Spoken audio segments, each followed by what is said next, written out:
মোদি সরকার শেখ হাসিনা ভারতে বসে রাজনৈতিক কর্মকাণ্ড চালাতে পারবেন না। বাংলাদেশের ক্ষমতাচ্যুত প্রধানমন্ত্রী শেখ হাসিনাকে ভারতের মাটি ব্যবহার করে রাজনৈতিক কর্মকাণ্ডের অনুমতি দেওয়া হয়নি বলে জানিয়েছে দেশটির সরকার।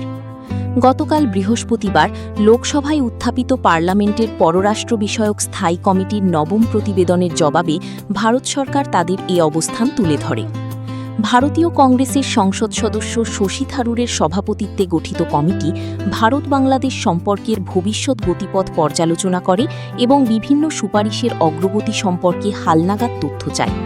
এর পরিপ্রেক্ষিতে দেওয়া প্রতিবেদনে বলা হয়েছে, অন্য কোনো দেশের বিরুদ্ধে পরিচালিত রাজনৈতিক কর্মকাণ্ডে নিজেদের ভূখণ্ড ব্যবহার করতে না দেওয়ার নীতি ভারত ধারাবাহিকভাবে অনুসরণ করে আসছে। শেখ হাসিনার ক্ষেত্রেও একই নীতি বজায় রাখা হয়েছে। বর্তমানে ভারতে অবস্থানরত শেখ হাসিনা দলের নেতাদের সঙ্গে ভার্চুয়াল বৈঠক করছেন। তার নামে বিবৃতিও দেওয়া হচ্ছে। এছাড়া তিনি বিভিন্ন গণমাধ্যমে সাক্ষাৎকার দিয়েছেন।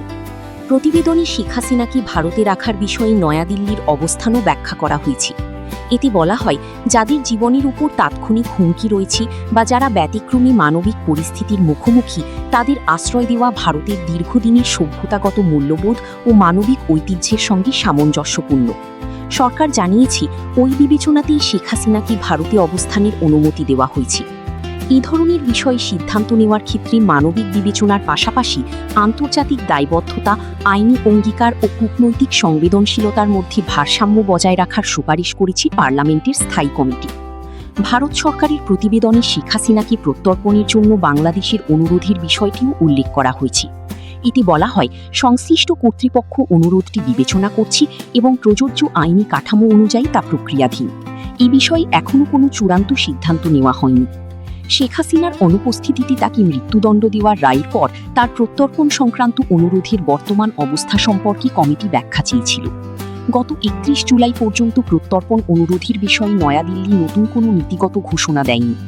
ভারতের রাজধানীতে অবস্থানরত কূটনৈতিক পর্যবেক্ষক এবং দেশটির কয়েকটি গণমাধ্যমের প্রতিবেদনে বলা হয়, পার্লামেন্টে উপস্থাপিত নথিটি মূলত সরকারের বিদ্যমান অবস্থানকে আনুষ্ঠানিক রূপ দিয়েছে।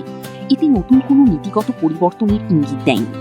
প্রতিবেদনটিতে ভারতের পররাষ্ট্র মন্ত্রণালয়ের মুখপাত্র রণধীর জয়সওয়ালের বক্তব্য পুনর্ব্যক্ত করা হয়েছে। তিনি সংবাদ ব্রিফিংয়ে বলেছিলেন, বাংলাদেশের অনুরোধ ভারত পেয়েছে, তা যথাযথ আইনি প্রক্রিয়ায় পরীক্ষা করে দেখা হচ্ছে।